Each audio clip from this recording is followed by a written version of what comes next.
Okay, we are live and we're back with a Between the Pages book chat. And I have fantasy author John DeFilippis with me here, and I'll turn it over to him and let him introduce himself. Take it away. Okay, thank you again for having me on the show tonight.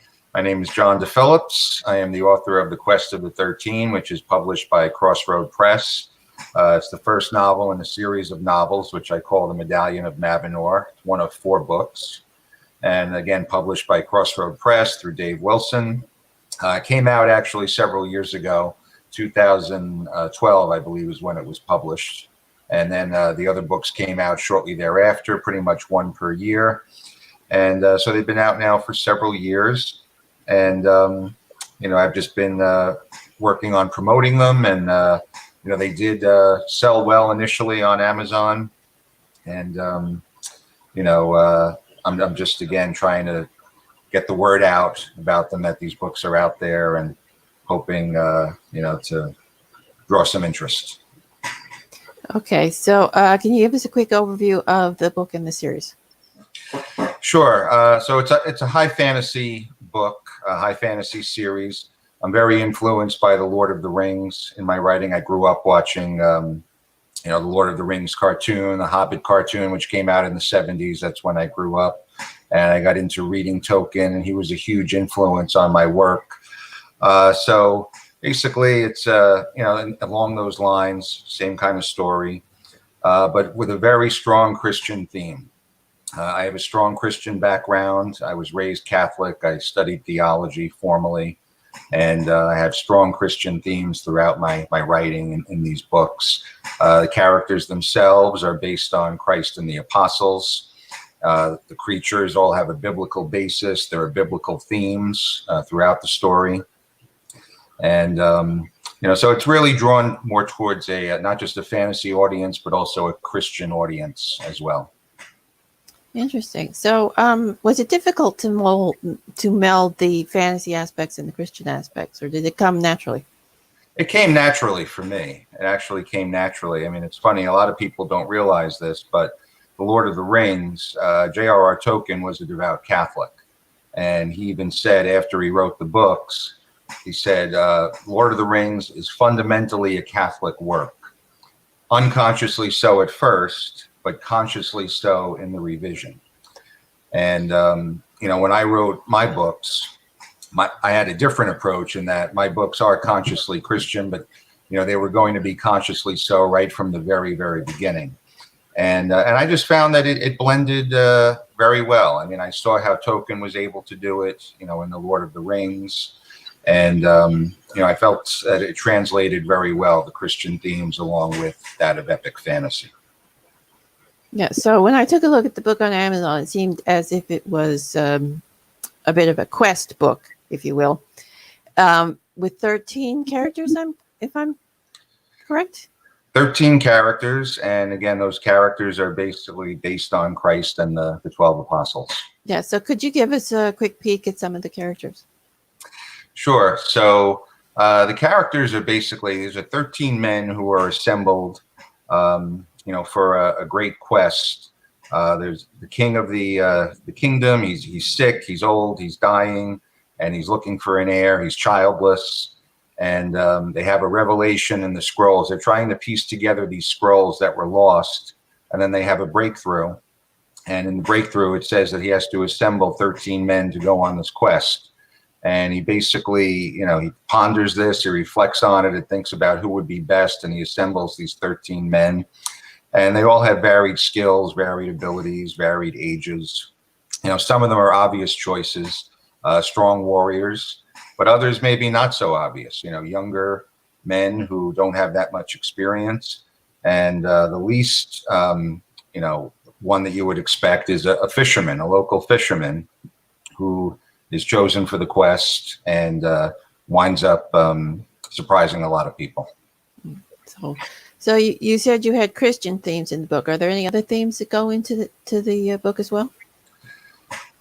Other themes? Yeah, I mean, there are certainly a lot of general themes as well. I mean, it's, what I've found through this book, as I said, it came out many years ago, so I know many people who have read it. And I have plenty of friends who are not religious at all, friends who are atheists. And I've had friends read this book who are interested in fantasy, but again, not Christian, not religious, and they enjoyed the book as well. Because they did say that there are other themes in the book, not just Christian themes, but other more general themes, that they can relate to. Okay, so does this quest have an antagonist, or is it just basically sort of the 13 against whatever they encounter?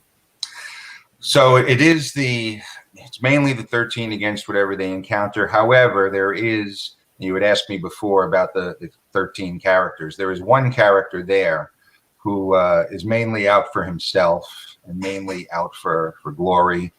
And you could say that he's the antagonist of this novel. Eventually, he becomes the main antagonist in the series. But for this novel, he's definitely the antagonist, aside from all the difficulties, the obstacles that they face as they go on this long quest. Is he a bit of a parallel to Judas? Absolutely. Pretty easy to guess that one, huh? Yeah.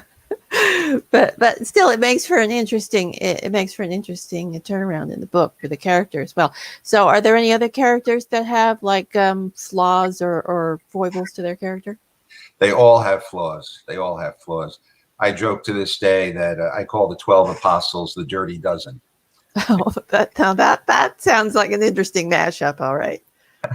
Yeah, because if you look at the 12 apostles, they all had their weaknesses. St. Peter, he went on to deny Christ 3 times. St. Thomas was a doubter. He doubted Christ's resurrection. St. Matthew was a tax collector. Tax collectors were looked down upon back in that day. St. Simon was a zealot, member of a very violent tribe. John and James were very impetuous and at one point wanted to rain fire down from heaven on a village because it didn't accept Jesus. So, they all had their weaknesses. And so these characters, when I created them, I wanted to make sure that they not only had their strengths, but that they also had their weaknesses as well, which, as you know, enables people to relate to them more easily. Definitely. Okay.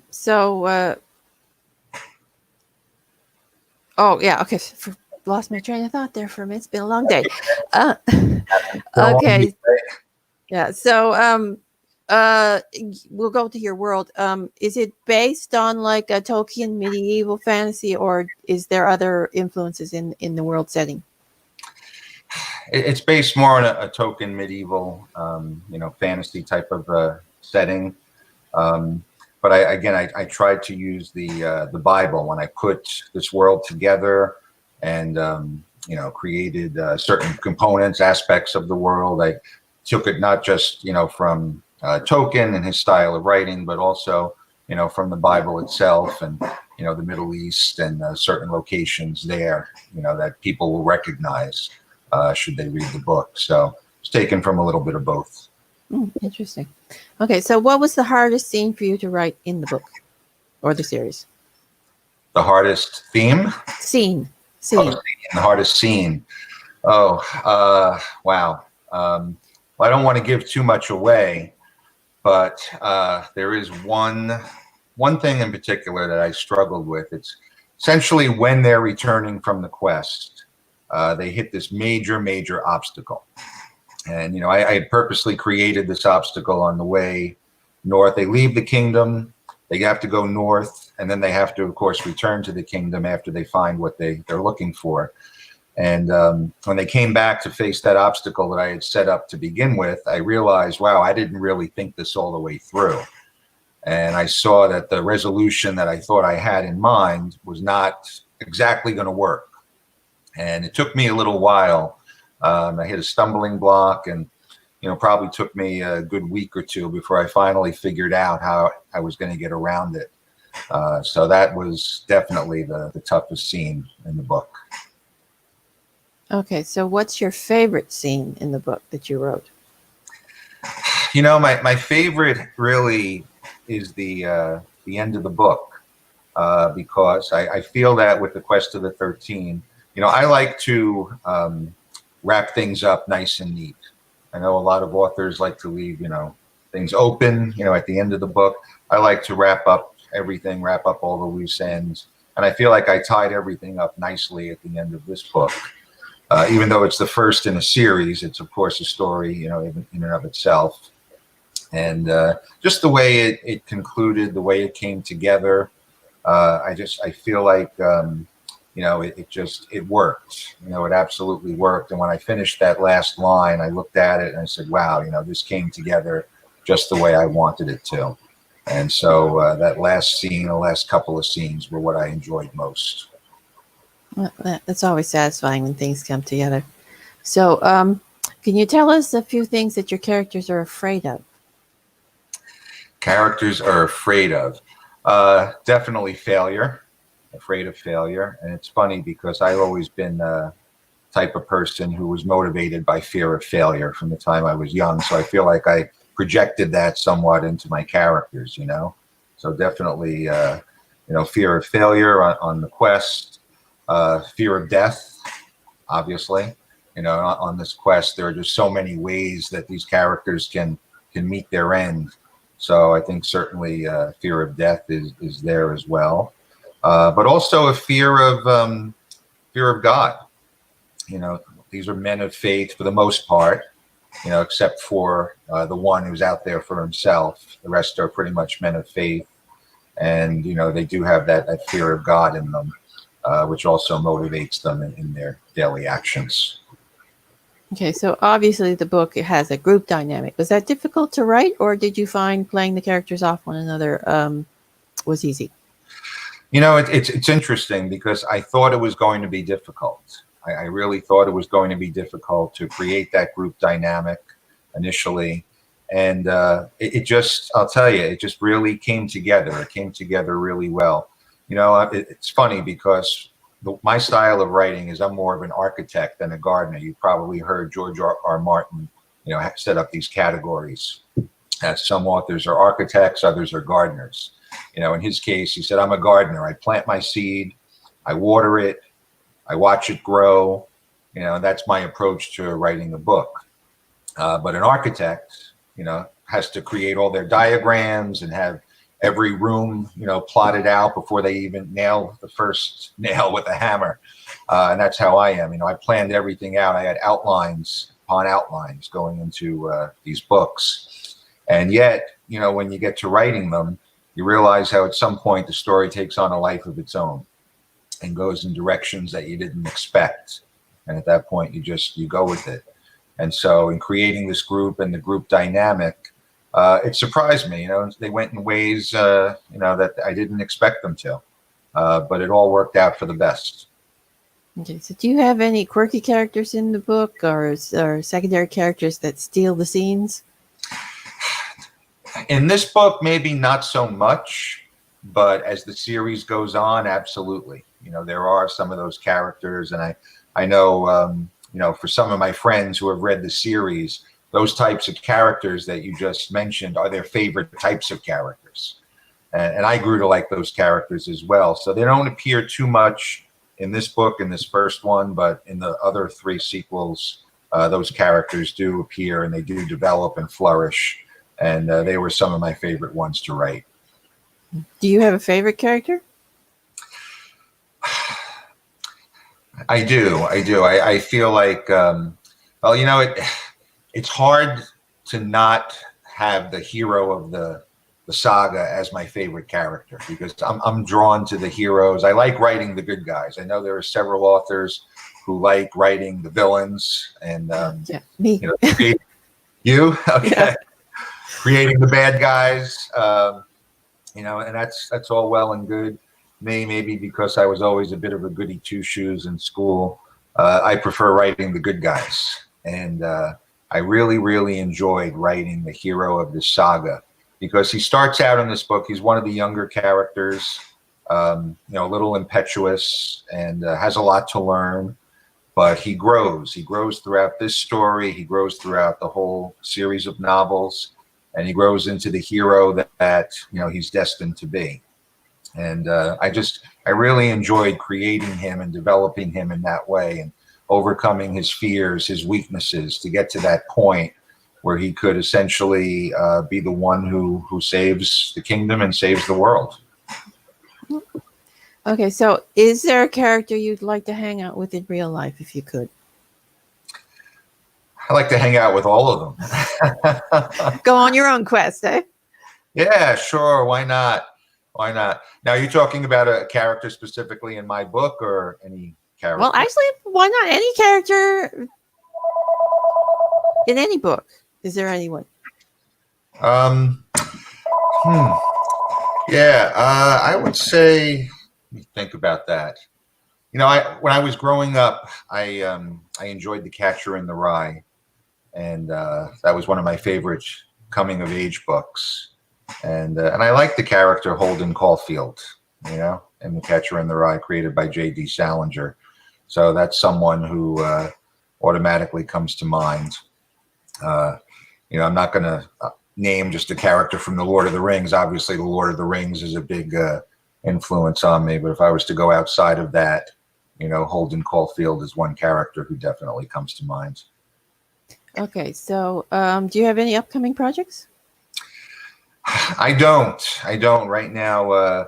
The way these books, the way it worked out, I actually lost my job during the Great Recession back in 2010. And, I had written these outlines, I had developed these outlines and had them for years without even writing page one. And then finally, when I lost my job, I got all this time that I was able to use to write the book. And that's how this book came to be. It was while I was unemployed that I wrote it. And then I went back to work, and then I suffered another job loss. And then that's what gave me the time to go ahead and write the sequels. But since then, I've been fully employed, and I currently work as a professor at a university. So I'm pretty busy. And as we were discussing before we went live, with the pandemic, things have just been thrown into chaos. So, the transition to online learning and everything that we're doing, we're working really hard. And, I don't have any future projects right now that I'm planning to work on. Well, hopefully that'll change soon. You'll get a little time to get some more writing in. But anyway, so we're going to wrap things up here, and I'll let you tell the viewers where they can find your books. Sure. You can find my books either on Amazon. Again, my name is John DeFilippis. You can find me on Facebook. I have a Facebook page. All my books are available in ebook format or paperback through Amazon. The first two are actually available in audiobook format as well. Or you can get them through Crossroad Press, the Crossroad Press website online as well. Okay, thank you. It's a pleasure having you and talking with you today. And Between the Pages, we'll be back on Saturday with a chat with Spiffbo finalist Darian Smith. So please join us then. We'll see you later. Bye, everybody.